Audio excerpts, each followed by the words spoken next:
Swain. He's a professional speaker, trainer, and consultant. He is an author of 16 training programs. He's the president of the Utah chapter of National Speakers Association. And as a graduate of the University of Utah, he has been assistant consultant for AT&T, marketing director with the national hospital chain, and vice president of the Utah-based training and consulting firm. Please help me welcome Mark.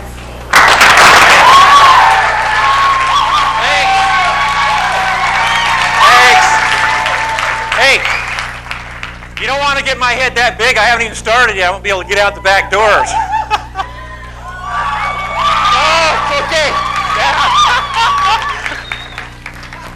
Folks, seriously, I feel tremendously privileged to have been asked to address you this evening. Got to be honest with you. When I was in high school, and I was your age, I wasn't taking advantage of the opportunities that you folks are availing yourselves of this week.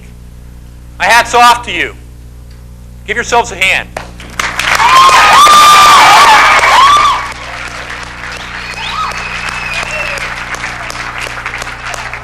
The fact that you folks are here tells me something about you. It tells me that you are interested in making something better of yourself. That you're interested in contributing to this world of ours in positive ways.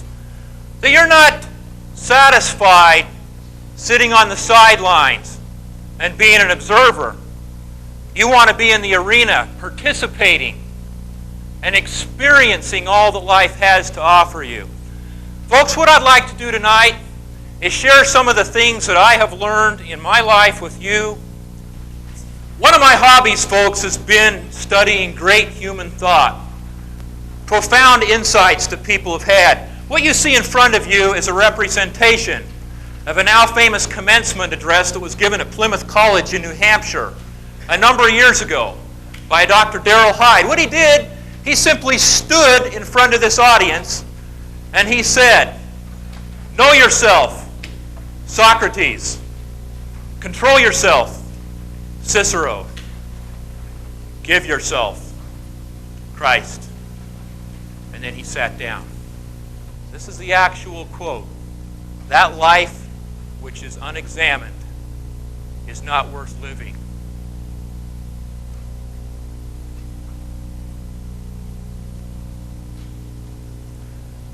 Folks, most of us understand that we are unique individuals, that there's never been another person exactly like you. Nor will there ever be another person exactly like you. We're all one-off models. Now, nobody in here has any problem with that, do you? Here's what we do have a problem with. We need to get to the point where we not only understand, but believe that different and unique does not equal less desirable.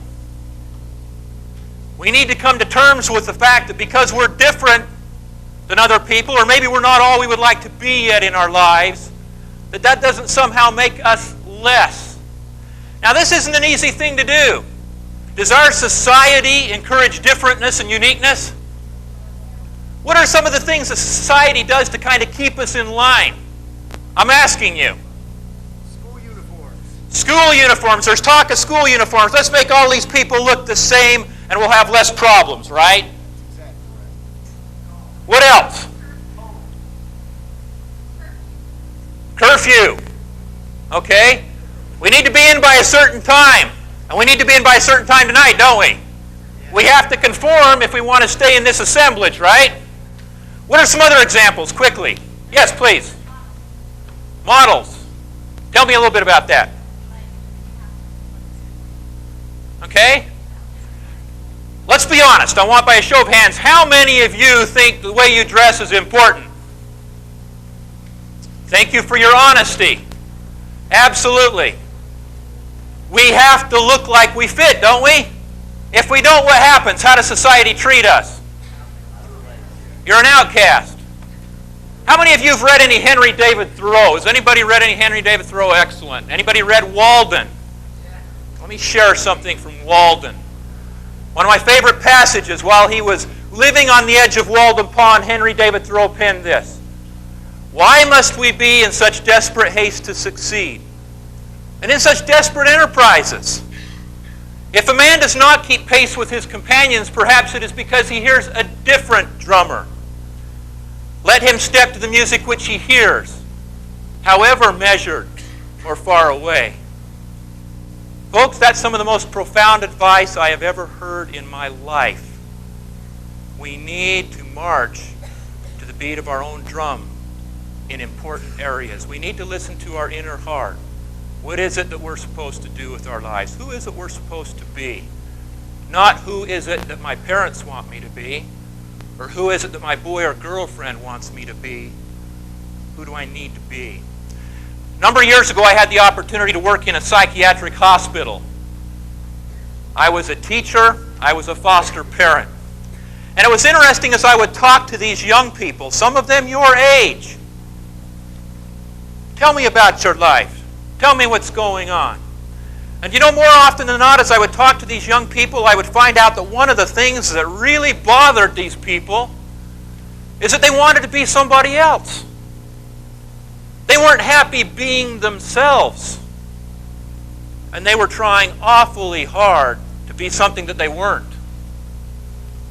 Now, folks, I'm sure that all of you folks in here, being as enlightened as you are, understand the fact that none of us can be somebody else.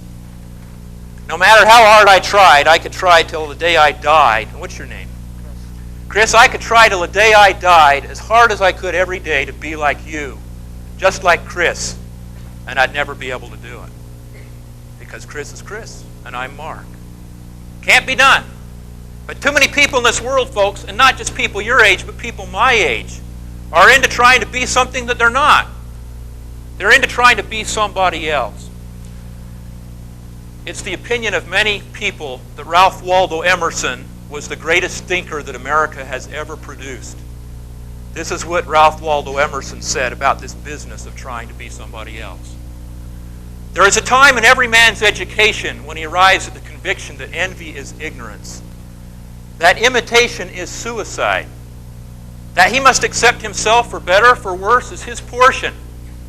The power which resides in him is new in nature, and none but he knows what that is which he can do, nor does he know until he has tried. Trust thyself. Every heart vibrates to that iron stream, except the place the divine providence has found for you. Folks, you all have a handout. Here's what I'd like you to do in that first section that says all about me. I would like you to take a minute or two, and I would like you to write down all the things that when combined make you the unique individual you are. Talents, skills, abilities, experience, personality traits. What are your strengths? What do you bring to the table of life to share with the rest of us? Go. Take a couple of minutes and do that, if you will. There's not a person in this whole room that should be not writing as fast as they can write. You all have so much more than you're willing to give yourselves credit for. You should be able to finish this exercise in an hour writing as fast as you can. Stop. Let's have a little bit of fun here. What's your name? What's your name? Colette. Colette. Tell us one thing you have on your list. Cheerful. Cheerful. She's a cheerful person. Don't lose that. What's your name? David. David, what's something you put on your list? Horse rider. A what? Horse trainer. A horse trainer. How many people in here can train a horse? I thought as much. Not too many people. Okay, let's jump over here quickly. What's your name? Jessica. Jessica, what's something you put on your list? Never make my bed. She never makes her bed. All right, you're going to the beat of your own drum, for sure on that. Now, I'm not going to ask how many of the rest of you never make your own bed, okay? What's your name, sir? Derek. Derek, what's something that you put on your list? Funny. You're funny. How many of you appreciate a good sense of humor? It's a good gift to have. Okay? Folks, let me ask you this question. How many of you have ever done this before? Actually taken time to sit down and really write down what you are about? Let's see your hands. Might I suggest to you that you ought to do this a lot more often than you do? And I'm talking to me as well. Because we change each day. We become more than we were before. And I think it's so important, especially in the business world, that we know what assets we've brought to the table to share with our teams. I've got to tell you, I work with companies all over the United States, and one of the biggest problems that we have now, we're doing lots of downsizing, re-engineering. You choose the euphemism. What it basically means is we're doing more with less people. And I'm here to tell you, you cannot hope to compete with your competitors if you're not utilizing every single strength that every single team member has to bring to the table. It just isn't going to cut it. You're not going to make it. This is a vitally important exercise, and what I would suggest is that during this week, this is a good time to do this. Before you go to bed at night, take an inventory. What else have I learned about myself today? Have I discovered some strengths through my interactions with my company that I can include on this list? Folks, this is a process, not an event.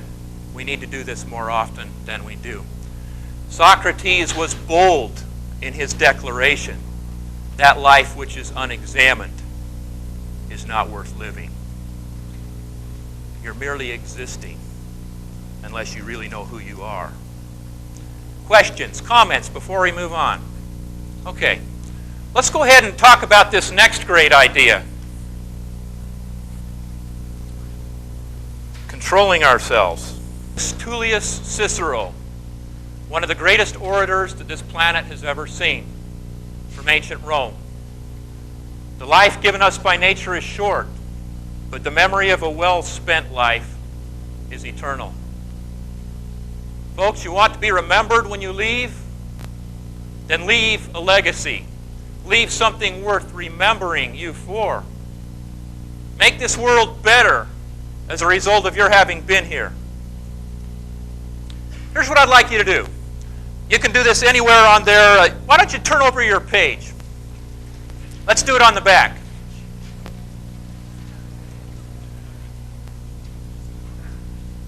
I'm going to ask you to be very honest with yourselves. And here's what I would like you to write down.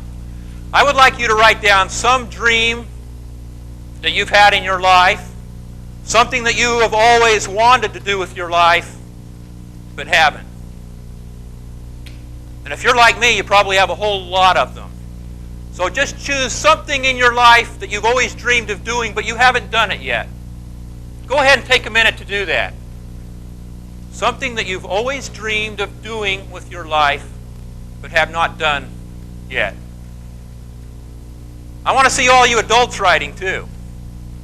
Folks, I believe that one of life's most exhilarating feelings comes to us as the result of developing a skill or accomplishing a goal or finishing a task, of doing something that at one time we thought was perhaps beyond our ability to achieve. Those are life's finest feelings. And as I look out over this audience, I'm pretty darn sure that most of you folks in here have felt a lot of that in your life. But you know what the sad fact is? There are many people born into this world that live and die without ever having experienced those exhilarating feelings that come as a result of pressing the envelope of your personal possibility. I need a scribe. Is there somebody that could come up here and write for just a minute? Please. Let's talk for a moment, folks, about why. Why is it that people do not press the envelope of their personal possibility? You can just go ahead and... What are some of the reasons, please? Fear. Okay? Excuse me. Inability. Yes, sir. Pride. Interesting. Very interesting. Laziness. No self-confidence. No self-esteem. They don't believe. Are we going too fast for you? Okay. Others. Yes, please. They make excuses. Yes, sir. They're afraid to fail. Chalk up another one for failure. Yeah. They don't want to get out of their comfort zone. Lack of direction. Peer pressure. No support. Lack of initiative. Let's give her a moment here. I should have had 2 or 3 flip charts up here. Hold your thoughts for just a sec. Sir. Lack of initiative. Lack of initiative. You can use some kind of shorthand if you want, LK initiative or something. Bad habits. Yeah. Lack of opportunity. Ma'am? They don't know what they can. Boy, they don't know what they can do. Folks, we're going to have a little bit of fun with that concept here tonight. We're going to have a little bit of fun. Yes? Attitude. Doing good. In fact,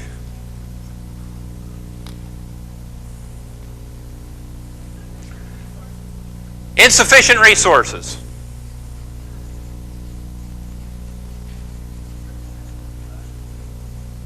Okay, we can go on all night long, but we're not going to. Go ahead. Here's a tape for your volunteer effort. Let's give her a hand, folks.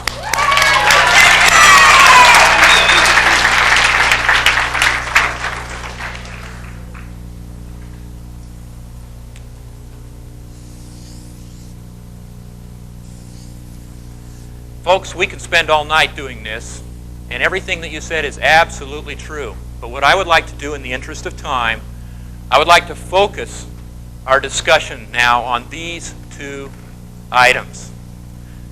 People don't know what they can do, the limits we set for ourselves, and fear of failure.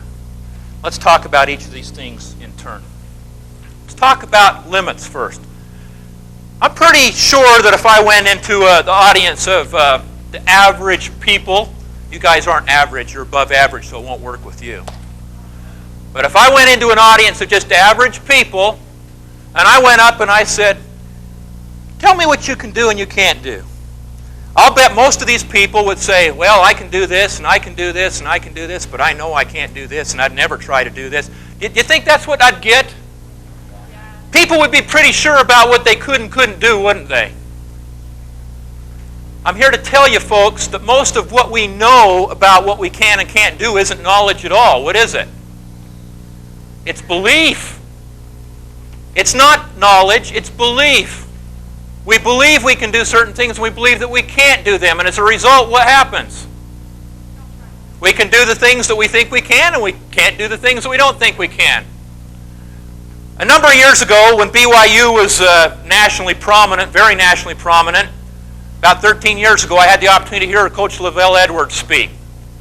By the way, as was mentioned, I'm a University of Utah fan. But I love...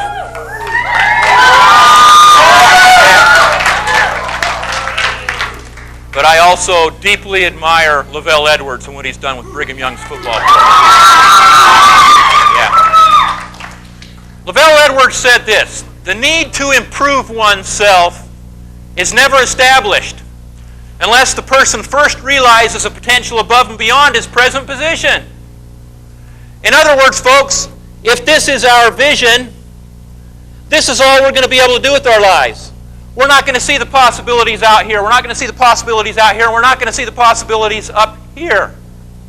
This will be our life. Who in here wants a life like that? Nobody in here wants a life like that. But you know what the sad fact is? Many people live a life like that. We need to get past that if we're ever going to find out who we really are. Now, again, society comes into play here. How does society help limit our beliefs? Give me some examples from history of impossibility thinkers. Who said things couldn't be done? Give me some examples. Yes, please. Do you realize that last century Lord Kelvin, you chemistry students will recognize Lord Kelvin as one of the greatest physicists of the time. He said heavier than aircraft are an impossibility. Can't be done. Give me some other examples. Yes, please. People said the world was flat. And it took Christopher Columbus, who was later, by the way, given the title Admiral of the Ocean Sea, because of his bravery when he turned those 3 small caravels toward the great unknown and gave the command to hoist the sails. We're going to find out about this, people. We're going to find out if the world's flat. You and me and everybody else on these 3 small caravels. We're living today where they came. Other examples, please. Men and women can't be equal. I was having dinner. Brittany, where are you at? I had the opportunity to have dinner with Brittany tonight, my wife and I did. And I asked her what she was going to do. And she says, I love mathematics. I want to be a CPA. And I said, how wonderful, Brittany. When I went to school, girls didn't like mathematics. What did girls like when I went to school? Sewing, home economics. Why can't a woman like mathematics? She can. I'll never forget when my wife came home one day from her job, and the guys at her office had been talking about high-performance engines. One of my hobbies is building racing engines for cars. And my wife helps me build them.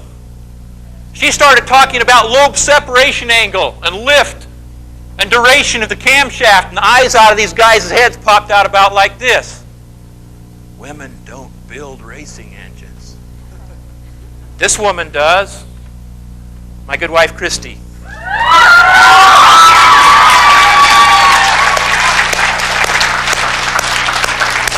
Truth of the matter is, folks, we're much more alike than different. I don't care where you've come from. I don't care what country you grew up in. I don't care what your race is. I don't care what your creed is. I've been all over this country, and I've taught people from all over the world. And you know what I found? I found that we are so much more alike than we are different. So much more alike than we are different. Thoughts, comments before we go on? I'd like to share with you one of my favorite stories about a man that believed something could be done that other people said couldn't be done. Perhaps you can help me reconstruct this story. Can somebody tell me who this is? It's Roger Bannister. What did Roger Bannister do, sir? First man to break the 4-minute mile. Can somebody tell me a little bit about Roger Bannister's background previous to doing this? He was studying to be a physician. And do you know that Roger Bannister was reading these physiology journals that said the human body could not function at a level great enough to allow a human being to run a mile in less than 4 minutes? It said it was impossible. Couldn't be done. Roger Bannister was an amateur runner. And he thought, you know, I'm not sure this can't be done. I'm not sure that this is impossible. In fact, you know what I'm going to do? I'm going to find out, at least for me, if this is impossible. Well, make a long story short, May 6, 1954, Roger Bannister broke the 4-minute barrier. 3 minutes, 59.4 seconds. Guess what happened shortly after Roger Bannister broke the 4-minute barrier? What happened? Everybody started breaking the 4-minute barrier. Why? They knew it could be done now. It was no longer impossible. Somebody had redefined what possible was. A few years back, I was reading the newspaper. 41-year-old beats 4-minute mile. An Irish miler known in track and field circle as the chairman of the boards has added another accomplishment to his name. Eamon Coughlin, 41, became the first man over 40 to run the mile in less than 4 minutes. Folks, we have no idea what the limits of human performance are in the physical arena, and we absolutely know nothing about what men and women can do in the mental arena. One of my most prized possessions is this beat-up little leather book here. It doesn't look like a whole lot to you, I'm sure. It doesn't have a whole lot in it. I inherited this when my grandfather died. Upon a quick reading, it became apparent to me that these were the thoughts that he had collected during his life that had special meaning to him, that provided his compass, who he was. Folks, this is the book that got me started with my love affair for great human thought, of reading the greatest thinkers who've ever lived and what they thought about living in the business of success. I'd like to share one of the poems in here with you. It's entitled, "It Couldn't Be Done," by Edgar A. Guest. Somebody said that it couldn't be done, but he with a chuckle replied, maybe it couldn't. But he would be one who wouldn't say so until he tried. So he buckled right in with a trace of a grin on his face. If he worried, he hit it. He started to sing as he tackled the thing that couldn't be done, and he did it. Somebody scoffed, "You'll never do that, at least no one's ever done it." But he took off his coat and he took off his hat, and the first thing we knew, he'd begun it. With a lift of his chin and a bit of a grin without any doubting or quit it, he started to sing as he tackled the thing that couldn't be done, and he did it. There are thousands to tell you it cannot be done, thousands to prophesy failure, thousands to point out to you one by one the dangers that wait to assail you. But just buckle in with a bit of a grin. Take off your coat and get to it. Start to sing as you tackle a thing that cannot be done, and you'll do it. Folks, I love that poem. I love that poem because I have found that it works. I have found that half the battle in life is jumping in with both feet and going for it. Because I found time and time again that when I'm willing to do that, when I'm willing to get out of my comfort zone, that I inevitably find capacity and ability that I never knew I had. I'm able to rise to the occasion.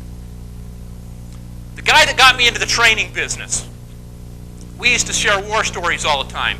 We were sitting around lunch one day talking, sharing interesting stories that had affected our life profoundly with one another. And he shared a story with me I'd like to share with you.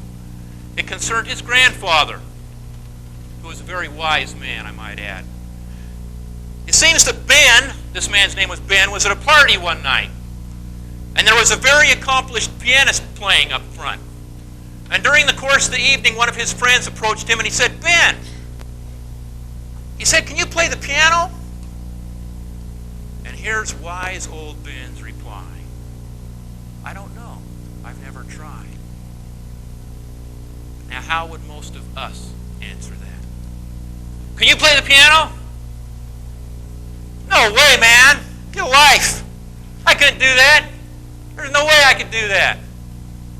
And then we wonder why we can't do good things with our lives. Because we're going around talking about all the things that we can't do. Folks, how many of you are into computers? What does the acronym GIGO stand for? GIGO. Garbage in, garbage out. We, collectively, have the most powerful computer known in the entire universe in our cranium.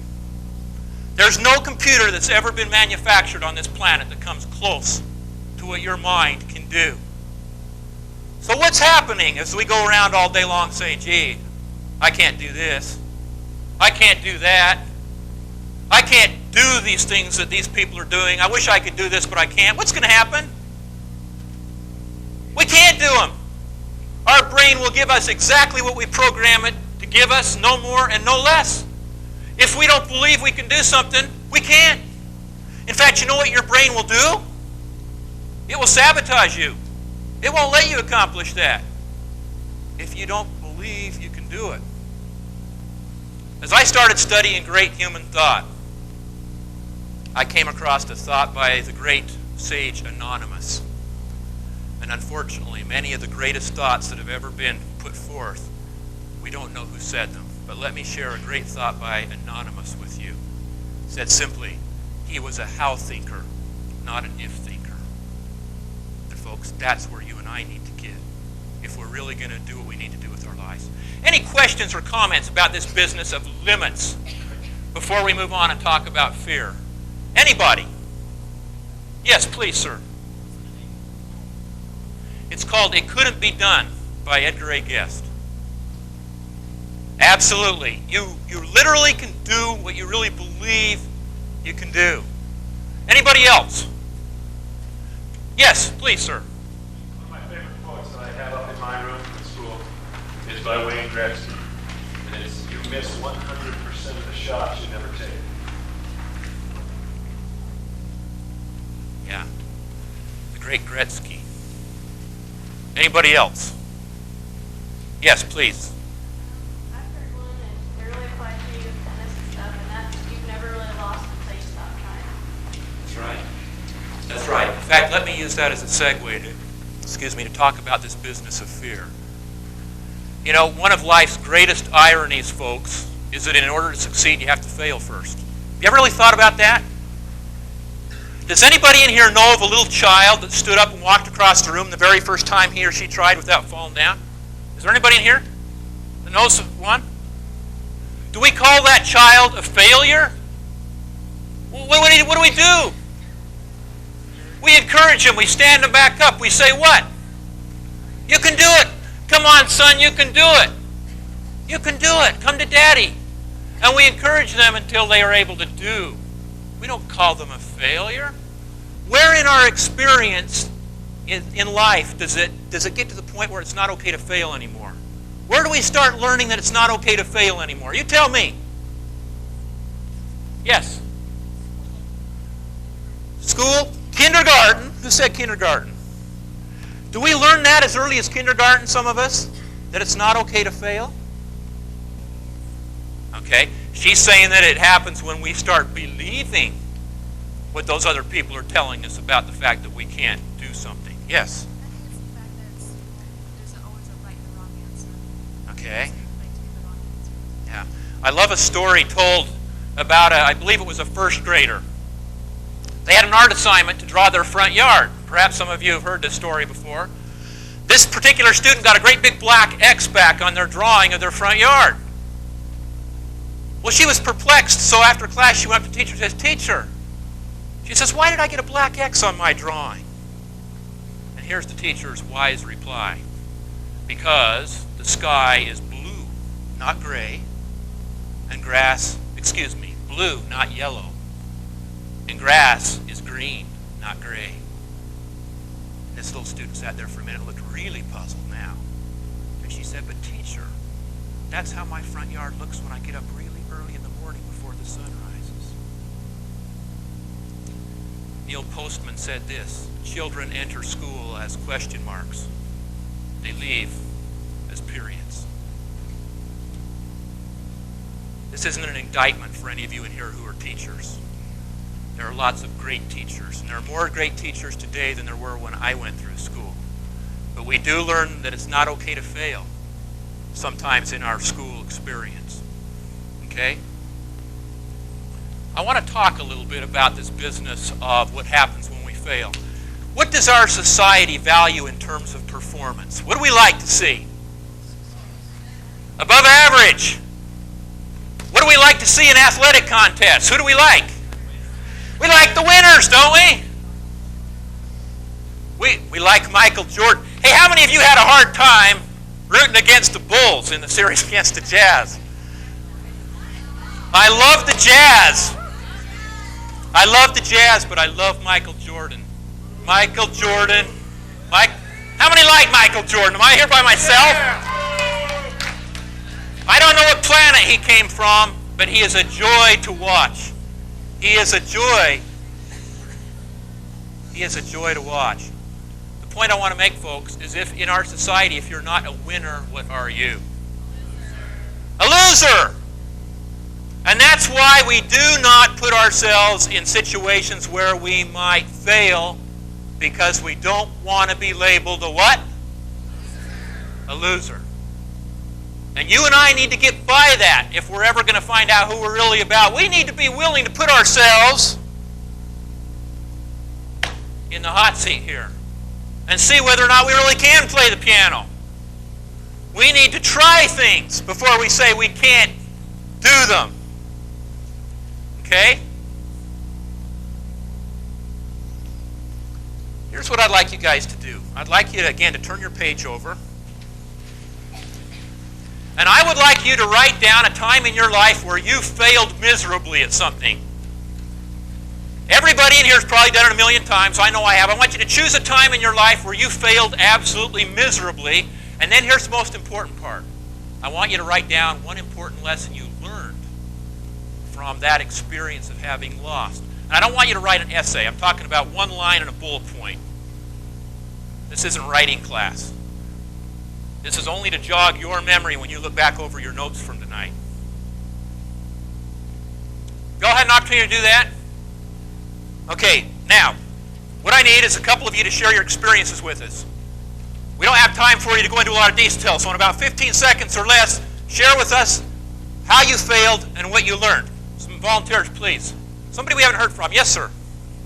I messed up on a piano solo at a recital and had to play it 5 times at a recital in front of about 500 people.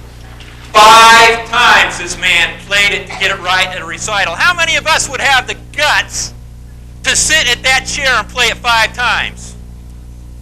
I don't know whether this guy standing in front of you would have the guts to do that. My hat's off to you. Who else? Anybody? Yes, please, over here. Not making the basketball team. Not making the basketball team. What did you learn? That can't go into too big of an ego. Yeah, I was going to say, in that situation, if you went in with a big ego, you didn't come out with one, right? By the way, you all know this probably, Michael Jordan did not make the basketball team his first try, did he? I saw a hand back here. Yes, sir. Your what? Okay, your grades last year weren't what you'd like them to be. What did you learn? You got to be proactive in working towards those grades. What else? Who else? Yes, please. When I was little, I tried water skiing and I kept falling and I couldn't get it out. And I finally just said, I'm going to try. Okay. Finally, did you hear what she said? She failed water skiing so many times, and finally she says, I told myself, I'm going to do it. And she did it. Who else? Let's get somebody from the middle here. Yes, please. When I was in 4th grade, I was on the softball team and we lost every single game and I didn't get one hit. That might be one of the reasons you lost. You didn't get a hit. What did you learn? I had a blast. We had so much fun, like the whole team, we all loved each other. It was fun. They had fun, in spite of the fact that they didn't win a game. Let's give them a hand.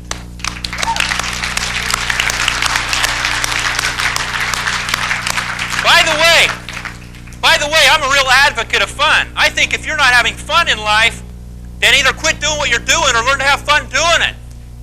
Life is way too short to not have fun doing what you're doing. Life is too short to not enjoy the job you have. Life is too short to work for a company you can't stand. Have fun in your lives. Life is to be enjoyed. It's not to be dreaded Sunday night when you have to look forward to getting up Monday morning and going to work. I want to share a personal story with you, folks. When I was about your age, I was playing one of those, where's our piano player out here? I was playing one of those recitals.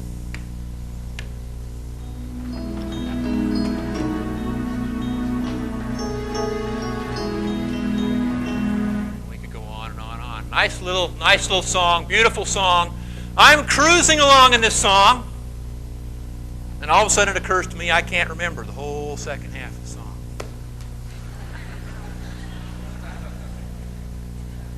And so what do? I started playing little mental games with myself. Oh, now wait, just calm down. When you get there, you'll get through the wall. You'll get through it. Everything's going to be cool. Just stay cool. Don't let them see you sweat. When I got to the wall, guess what happened? The wall stayed right there. I'm sitting here, folks. I'm sitting here. I must have sweat dripping down my face. And I'm sitting here. What am I going to do? I was mortified. You can relate with this, can't you? And then the most marvelous thing happened. It was dead silence for about 20 seconds. And then all of a sudden, in the back of the room, I heard a couple of people laughing. And I thought to myself, you know what? This really is pretty fun. In fact, this is really funny. And so never being one to want to miss out on an opportunity to have fun, I stood up, I took a formal bow, and I sat down. And we all laughed for about 2 minutes.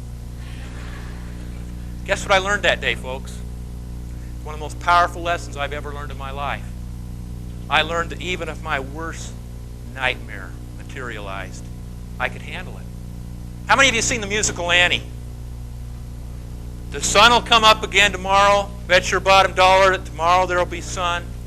I found out that the sun did come up again tomorrow. In fact, you know what? Those people didn't even think I was a loser.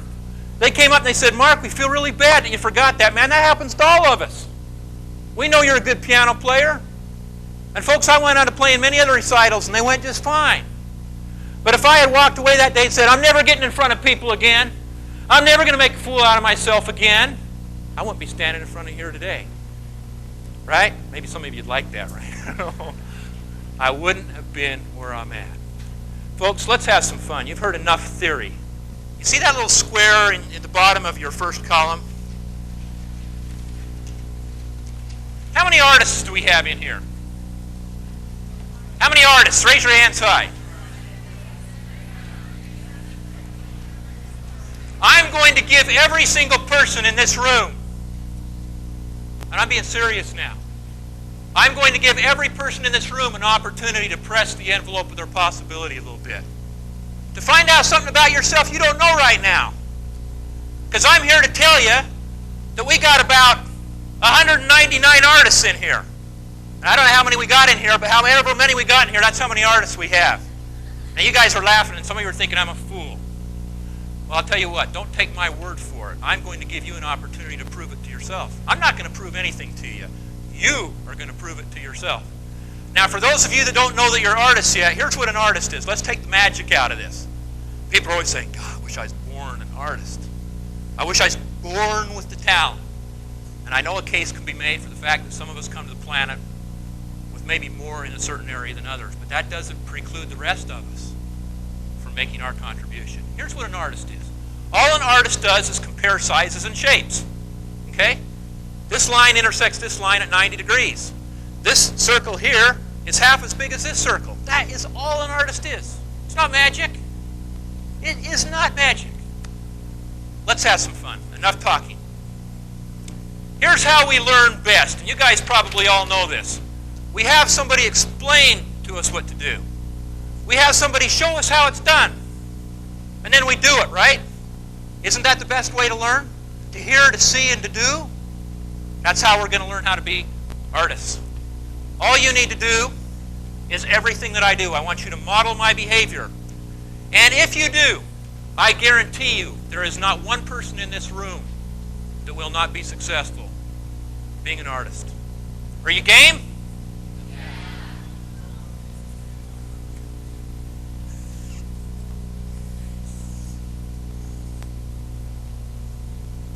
Right down in that rectangle, bottom left-hand corner.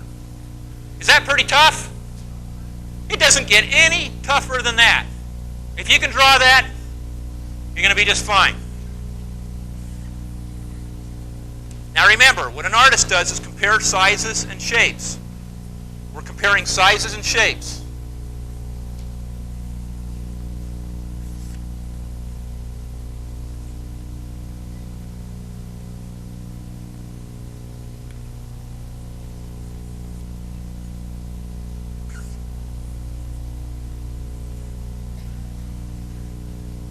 Can you folks over here see what I'm doing? Or do I need to do it up on the overhead transparency? You know, we talked a little bit earlier about self-esteem. That doesn't help too much. Let's do this. Is that better for everybody? Okay, were you all this far?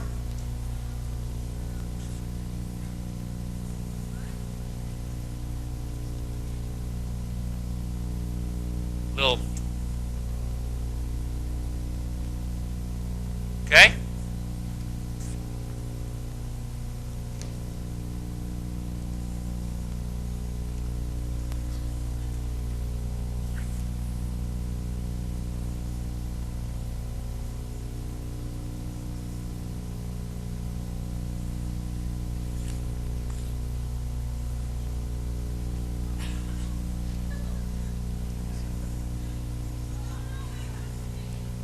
Are you guys with us?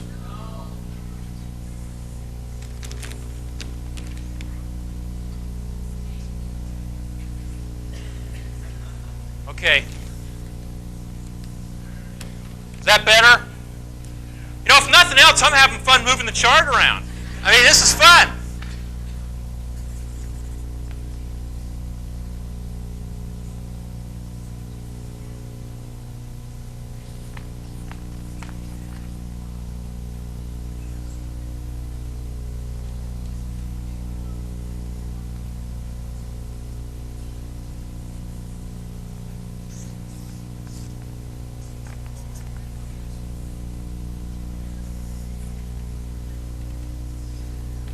That's a bun.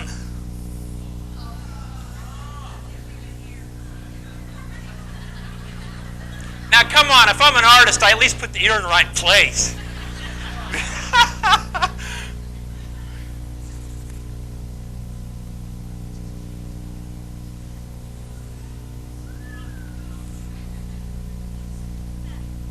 I just made the line down here. Okay?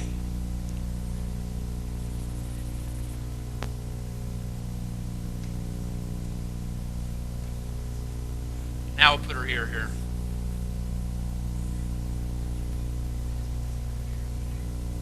Okay.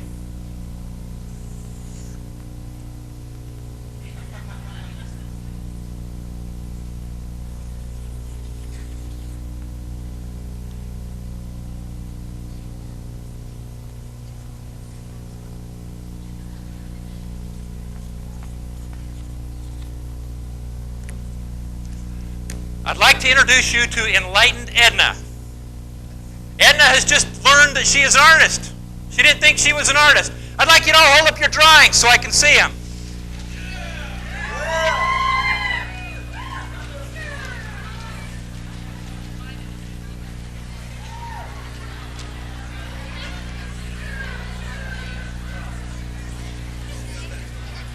So hold your drawings up.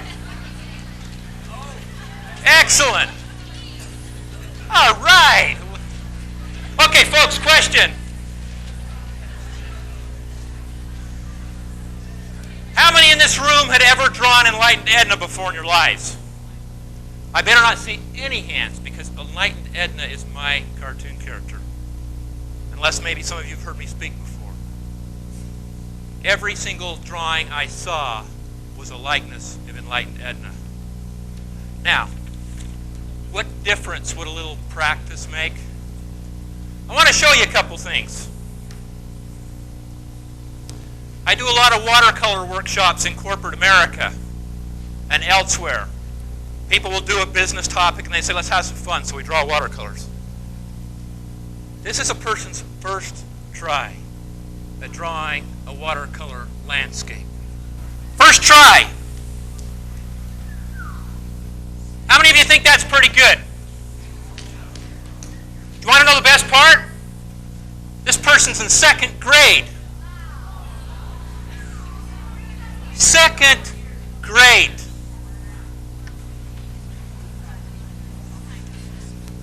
Folks, I'm trying to tell you that we don't know what we can do. I see it every day in my classes in the business world. People can do so much more than they think they can. A number of years ago, I had a one-man watercolor show. And I had a whole art gallery full of paintings like this hanging in there. One of my friends came up to me, and he pulled me aside. And he said, Mark, I'd love to be able to crank out paintings like that. And I thought to myself, crank out paintings? I crank them out all right. There's about 3 or 4 in the trash can for everyone hanging on the wall. Folks, I painted this when I was a senior in high school. I'm not any more gifted than any of you. I believe I can do it. You believe you can do it, and good things are going to happen to you in your life. Folks, this second grader believed that she could do it. And she did it. Every single person in here drew Enlightened Edna. If you want to be an artist, go home and practice a little. I need a volunteer who has never played the keyboard before in their life. Now, before you volunteer, let me say something. I have so much confidence in any person in here, and I don't even know you people, but I know human beings, that I guarantee whoever volunteers will not fail. I will make you an absolute guarantee you will not fail if you volunteer to come up here and help me. Who? Who's first? Go for it.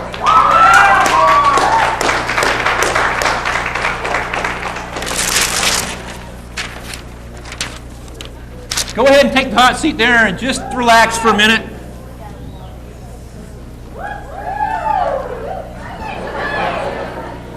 Okay, how do we learn again, folks? How do we best learn as human beings? See, show, do. Okay?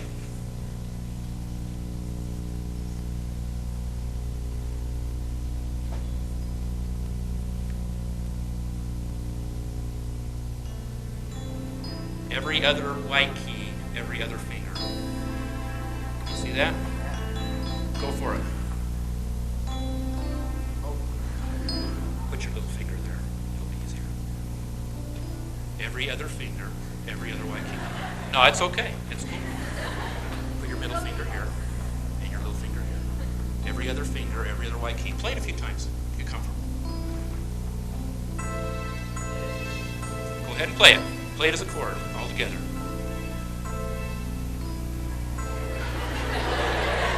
He's enjoying this so much that he just wants to feel it. Can you play them all together? Just press, where you're playing, just press them down at the same time. Yeah, do it. Just keep doing it for a minute. Give him a hand. He needs a hand to keep going. You realize you're halfway done? You're halfway done performing here, buddy, and you've never done this before. Just keep doing that. Feel comfortable with it. Does that feel pretty comfortable? Okay, here's what we're going to do. That's chord number 1. Okay, we're going to learn one more chord. Drop your thumb one. Yeah, go ahead and play this chord. Hold the keys down. Okay, hold them down. Now drop your thumb down one. The other way. There you go. Now lift up your middle finger and press this key with that finger. Yes, play that a few times now. Press your little finger down on this. Your little finger stays where it is. On up. There you go. Now, can you go back to the other one, do you think? There you go. Play it. Oh, okay. Go back and forth. Okay, let's do this. Can you do that? Let's do it slower.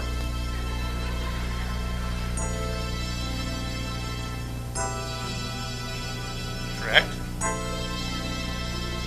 Just leave your little finger there, and it's not even going to move. There you go. You just play that a little bit. You keep playing that. Just get comfortable. You just get in the feel, get in the groove. Keep playing. You're going to sing with me, folks. What we're going to do is sing around, okay? This is section 1, section 2, section 3, okay?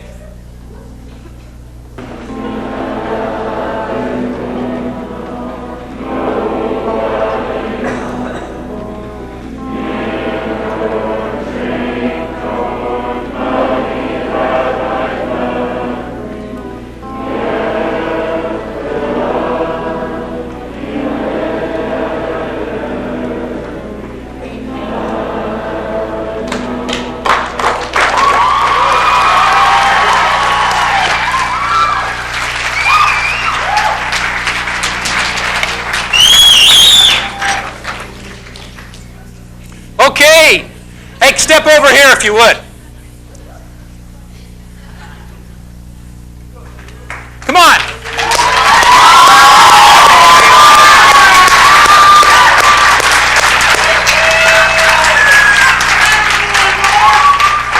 Because he had the guts, he gets a free print and a free tape. Give him a hand.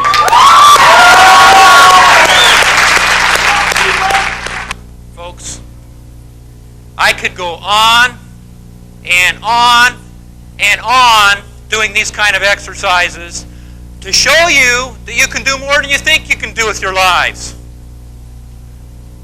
What's your name, sir? Hey, that's a great name. I like that. Mark, if I had come up to you and just pulled you aside as you walked indoors, hey, excuse me, Mark, I was wondering if you could help me tonight. About 45 minutes from now, we're going to sing a song. I was wondering if you'd like to come on up here and accompany us while we sing the song. What would you have told me? No. That would be the prudent response, I think, right? Folks, hey, by the way, did that feel pretty good, Mark? Did that feel pretty good to try something new? Yeah. Now he knows that he can play. Maybe he'll grow to be a great rock keyboard player. I don't know. Do you guys see that in him as you look over there? I mean, has he got it? Yeah. Folks, here's the bottom line. We can really do with our lives what we think we can. Why do you think sometimes we have the feelings inside, the screaming at us inside, saying, I wish I could do this, I wish I could do this, I wish I could do this, I want to do that? What's our brain trying to tell us? It's telling us to do it because we can do it. I love a line by Les Brown, and it's not the Les Brown that's a popular motivational speaker right now. This Les Brown lived around the turn of the century. He said this, shoot for the moon. Even if you miss it, you will land where? You will land among the stars. Folks, is that such a bad place to land? Among the stars? I think not. I'm afraid that what Cassius said to his co-conspirator in Shakespeare's tragedy, Julius Caesar, is all too true. He said, the fault, dear Brutus, is not in our stars that we are underlings. It's in ourselves. Folks, if we're not where we want to be in our lives, whose fault is it? In the final analysis, isn't it really ours to get where we need to be? I'd like you to turn the page back over. Remember what I had you do at the first? I had you to write down something that you've always dreamed of doing with your life and you haven't done it yet. I want you to take a minute right now and I want you to write down one thing you're going to do, not this week because you're busy. What's one thing you're going to do next week to move yourself toward that goal? No more excuses. In fact, everybody in here ought to go home and paste this sign on their wall. No excuses. I have one on my wall, and it makes me humble every day when I look at it. No excuses. I want you to write down one thing you're going to do next week to move yourself toward that goal. Do we have any mathematicians in here?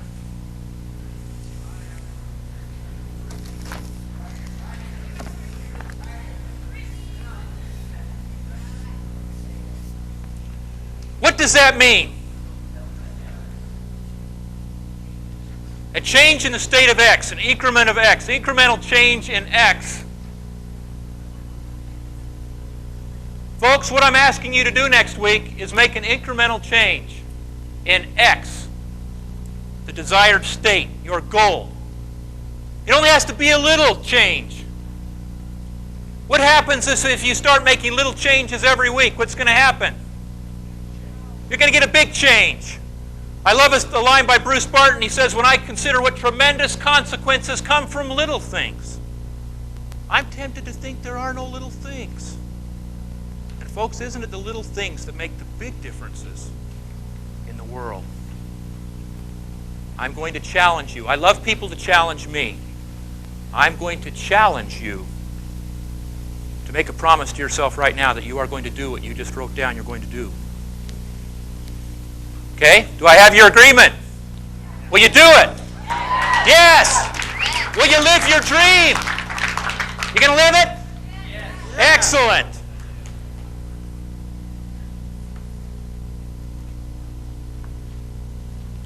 Are there any other thoughts or comments on this business of taking control of our lives and becoming all we can be before we move on? I'm going to leave you with this thought that hangs above my desk. I see this before I see no excuses. It's a thought by the great German philosopher Goethe. And he said simply this: whatever you can do or dream you can, begin it. Boldness has genius, power, and magic in it. Folks, I'm here to tell you that that's true. Do you know where I learned that?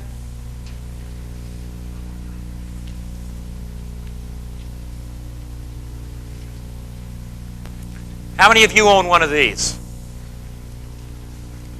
I came real close to not owning one of these because I didn't think I was good enough.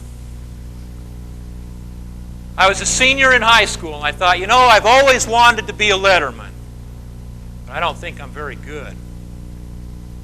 What could I letter in? Well, I've always liked to swim. Maybe I'll try swimming, but I probably won't make the team. Well, I got in there, and I had a wonderful coach who believed that I could do it, just like I believed that Mark could play the keyboard. And in 1 year, I went from lane 6 to lane 1 on the swim team because I believed I could do it. This started me on a very rewarding life. 5 years ago, I started my own business. My parents thought I was crazy. My friends thought I was, you know why they thought I was crazy? I started a business with no money. I started a business by letting my wife quit her job. Does that sound very smart? No, and I wouldn't recommend it to you. They're going to say, let's not have this Mark Swain guy back. He's being very unorthodox here. I would not recommend that to you.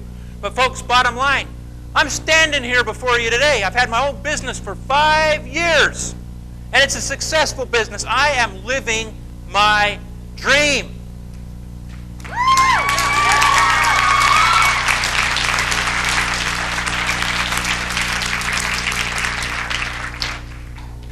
Yeah, that's fine. That makes me feel good. But here's what I want to tell you. You can have your own businesses too. You can live your dreams. Don't let anybody tell you you can't live your dream. Not your mom, not your dad, not your friends, and not yourself. Be what you want to be. Why can't we have the next Bill Gates in this room right now? Is there any reason we can't? I don't think so. If you want to do what you want to do with your life, you really can do it. If you want proof, look at the guy standing in front of you who started a business with no money and let his wife quit her job. I'm here, flesh and blood, living my dream. And if I can do it, every person in this room can do it.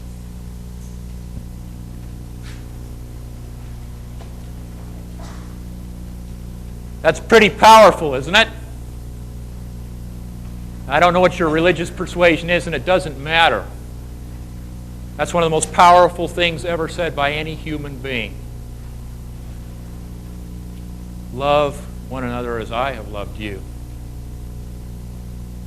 A number of years ago, the great psychologist Abraham Maslow described a hierarchy of needs. Things that needed to be addressed in order for a person to be a self-actualizing human being. Notice what sits in the middle of the pyramid. Acceptance. Folks, do you know that subsequent research has actually shown that people can die from want of love? Do you realize they have actually done experiments with newborn babies? They have observed what happens when they do not get love. They die. What happens to adults when they don't get love? They die. They literally die. And in spite of the research, folks, there are way too many people in this world that are not included in our groups. They're not included in the in-group, my group, your group, I don't care, whatever group, they're not included. Can somebody tell me what the second leading cause of death is in young people 15 to 24? Suicide. How come you all know that? How many of you have had a friend commit suicide? Folks, that's way too many people. I was asked to speak at the funeral of a dear friend who committed suicide. How many of you have ever had to speak at the funeral of a person who committed suicide? It's not too easy, is it? Did you all hear that? Say that again. What is it? It's a waste of life. And you know what? That's exactly how I felt about my friend. He was a gifted athlete. He was a doctor of veterinary medicine. He was a good-looking guy. The girls liked him. He had everything in the world going for him, and he was the only person that couldn't see it. And he's no longer with us. It's not only a wasted life, but our world is less because he left with his music still in him. He didn't leave it for the betterment of all mankind. I saw some other interesting research. It suggested that the greatest cause of fatigue in people in the United States was due to the lack of getting involved with somebody other than themselves. Now, you go into any bookstore nowadays, and you're going to see a lot of books like Looking Out for Number One, How to Pull Your Own Strings, How to Sell Anything to Anybody, on and on ad nauseum. It's called self-actualization by some people. I call it narcissism or even abject selfishness. Folks, we can't have a society if that's where we're going. One of the best things that ever happened to me was a little card that I got when I graduated from college. One of my mentors gave me this card. It said simply, "Give the world the best that you have, and the best will come back to you." Guess what, folks? It works. If you give the world the best that you have, the best will come back to you. Many great people have taught this. Albert Einstein. How many of you admire Albert Einstein in here? Here's what Mr. Einstein said. Only a life lived for others is worthwhile. Albert Pike said this. What we have done for ourselves alone dies with us. What we have done for others in the world remains and is immortal. And finally, Horace Mann, the great educator, said this. This is powerful, folks. Be ashamed to die until you have won some victory for humanity. Be ashamed to die until you've done something to make this world a better place. That's what you're here for, is to make your contribution to the whole, to make it better for all those who will come after you. Now, I want to tell you where I finally discovered all these great things were true. It was 21 years ago. I was serving a religious mission in California. I'm not going to get religious on here, so don't worry about it. I came into an area where there was this good woman in the community who had taken it upon herself to provide entertainment for people in a great big retirement center. There were about 200 people in this retirement center. And when she found out I was a musician and the guy that was serving with me was a musician, she contacted us and said, "Hey, would you guys mind coming down here and just putting on an hour program for these people? Some old Broadway tunes, some standards, some folk songs." Well, yeah, that's no big deal. We can do that. That's certainly within line with what we're about. We went down there and put on this little musical program. To make a long story short, they came up to us after and said, "Hey, man, the people really loved this. Would you mind coming back each week for just an hour and sharing some music?" Absolutely not. We'll do it. Well, anyway, 2 or 3 weeks went by. We arrived one day to perform, and one of the nurses grabbed me. She literally grabbed me before I walked in the room. She says, "Can I talk to you for just a moment?" I said, "Well, certainly." And I will never, ever forget this as long as I live. She walked up and looked me right in the eyes, in a loving way. And she says, "I just wanted you to know there are people sitting in that room right now. The only reason they have to live from week to week is to see your smiling faces and to hear your music." Putting a musical program together, that ain't no big deal. Yeah, we can throw some music together. What was no big deal for me was somebody else's reason to be alive. I'm reminded of the words of Henry Wadsworth Longfellow. He said, "Give what you have. To some, it may be better than you dare think." And it certainly was for those people in that retirement center. It was much better than I would ever have dared think. Folks, down there where it says on your handout, let me see your handout here. Where it says notes, if you've got some room left there, here's what I'd like you to do. This is another assignment for next week when you get back from this conference. I don't know whether I have the right to give you guys all these assignments, but I'm sure having fun doing it. Here's what I want you to do, seriously. I want you to think of something that you can do to serve another fellow human being. Maybe it's somebody who's done something nice for you or another member of your family recently and they haven't been thanked properly. Maybe it's somebody in your neighborhood who's older and can't get around and maybe needs a hand around the yard or something. I don't know what it is, but I know that there are opportunities all around us to serve people. I'd like you to think of something you can do to serve another human being. Go ahead and take a minute and write something down. Folks, I'm going to challenge you again to do whatever you've written down. Nobody in here is going to know. You're on your honor. But I want to tell you why it's so important that you do what you've written down. A number of years ago, I decided to write a personal mission statement. When I die, this is what I want people to say about me. I don't know whether I'll earn it or not, but this is what I hope they'll be able to say about Mark Swain when I die. And as a result of doing this process, I started thinking about all the people in this world who've helped me along the highway. Teachers, friends, neighbors, people who cared about me. Like my coach. People who made a difference in my life. And you know what I decided to do? I thought, I'm going to sit down and write a letter to all these people and tell them what they've meant to me. Thank them for being a part of my life and my success. Well, I was sitting here talking to my dad one Saturday, and he says, did you hear about Dean Chipman? I said, no, I didn't hear about Dean Chipman. He's one of the people on my list. He's dying. He's got terminal cancer. He's not expected to live. Well, what did I do? I went right home, and I wrote him out a beautiful letter telling him how much I loved him, how much I appreciated him. I thanked him. I found out from his wife that he received a letter the day after he died. So Dean Chipman will never know how much he helped me. Folks, the message is this. Don't wait until tomorrow to do what you ought to do today. For in that context, what happens? Tomorrow never comes, does it? It just never comes.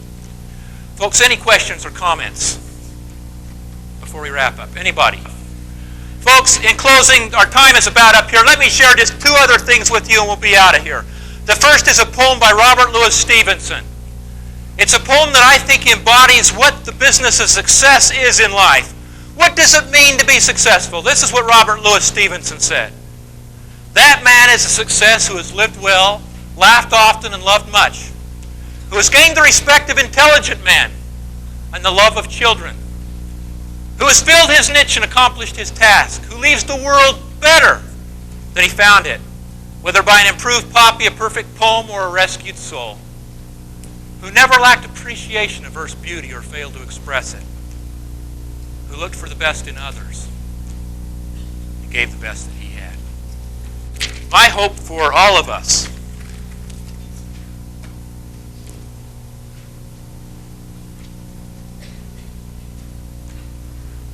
is that we will make this process of knowing ourselves just that, a process. That we will find out what we brought to this planet to give, what makes us unique, which allows us to make the unique contribution that is in us. That we will take those talents, gifts, and abilities, that we will learn to use them productively for the betterment of all people. And finally, that we will do just that. That we will make this world a better place as a result of our contribution to this great world in which we live. I thank you for your participation. You've been great. Now go out and live your dreams. Thank you very much.